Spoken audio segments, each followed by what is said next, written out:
Ingon ani ang nahitabo during pictorial sa Miss Aurora 2024. So tanawon ninyo na isa nila. Ano na yung una mo nagbaki? Nya kay syempre di man po napagansi among amo. Tanawon ninyo na among amo. Tanawon na may kinumusaka kagdan. Atong mga naging semana kay nag-pictorial setup para sa Miss Aurora 2024. Sa balay pa lang daan gi-check gyud namo ang mga gamit dito kay para pud wa mi mabiyaan. Basta mag-shoot gani og pictorials para pageant, medyo ubay-ubay gyud ang gamit nga dalon. Mauto kay dili man maigo sa atong tarak-tarak, so gihatod ta ni Papa. Ang iyang gigamit pud ani nga sakyanan kay si Panda di ay kani ang among van. Nakaagi na dayon mi diri sa may rotonda nya. Pagkataod-taod naabot ta dayon mi diri sa may AIM Co-op building diri sa may poblasyon. Timing pud kaayo kay naay badyaw nga nagpa-park sa sakyanan. Dong taod-taod lang sinsilyo dong ha. Ito mga kapitik, mauna ang among amo si Boss RJ. Boss RJ! Pagka-plaster na sa van, so naginahinay na pud mig diskarga sa mga gamit. Medyo daghan-daghan gyud among gamit nga dala. Amol sa pong hinahinay og panaog, amol sa pong gitapok diri sa gawas. Pagkataod-taod ni sulod na dayon mi sa ilahang building. Nya makitaan pud namo amo ang bossing diha karon. Maon among bossing, si Bossing Janmar, aka Carlos Yulo. Pag abot namo sa third floor sa ilang building, naginahinay pud mig plaster sa among backdrop nga among gamiton. Nya kay dili man pwede isa ra ka tawo maglihok ani, so amo na pong gitabangan among bossing, si Bossing YL Production. Pagkahuman nga na set up na namo ang backdrop, so ginahinay pud mig arrange among gears nga among gamiton. Dayon mauna dayon ni nahitabo sa among first set katong glam shoot nila.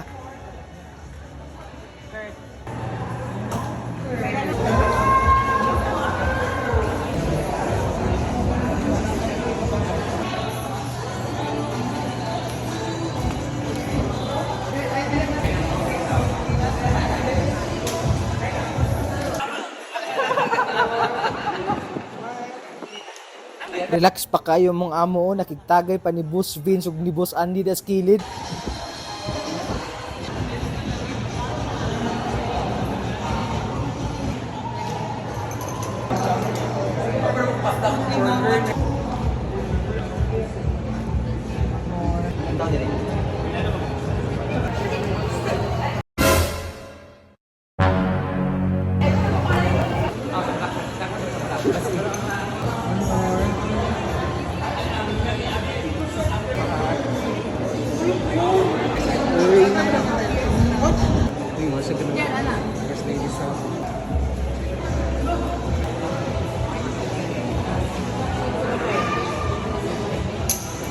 Hindi makisandi.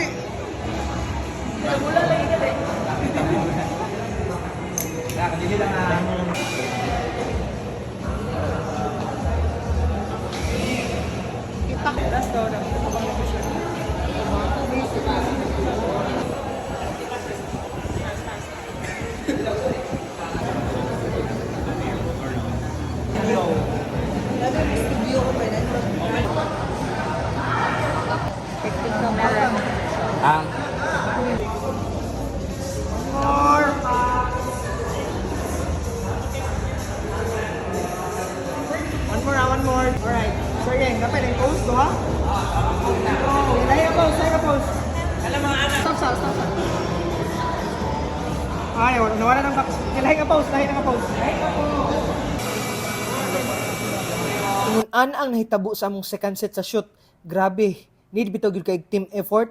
Nya tan-awon ninyo na inig abante sa kamera mo abante pud sila. Bisan behind the scenes ra ni makita gyud nato nga nindot ang result sa photos ug videos ani. Kay nahuman naman atong second layout so maginahinay na pud tag bunggag ani kay atong i-change para sa third layout. Kani ilang third layout kay katong bitong swimwear nga attire na nila. Tanawan na ninyo. Pina-black and white bitaw ang concept. Pero natingala jud ko ani ni Vince kay ganiha ra jud kani siya kinatawa dinha. Mura bitaw siya gigitik og demonyo dinha. So aning mga orasa kay padayon gihapon ta og shoot. Siguro kaning mga orasa na nanis mga alas 3 dapit. Medyo dili na kayo init aning panahon. Ani nga set kay gapuli-puli na mig shoot ni Choy ani. Di ka human akog photos siya na pud dayon mo video. So naay break bitaw makapahulay pa gamay. As a photographer kinahanglan ba puta mo tudlo og post. Dili ba na pwede din hang iburan ng patindugot. Ganiha kay si Vince ug sige katawa. Karon tan-awon ninyo si Andy na po sige ngisi. Ingon ana kagamit si Carlos Yulo. Siya mo tig blower.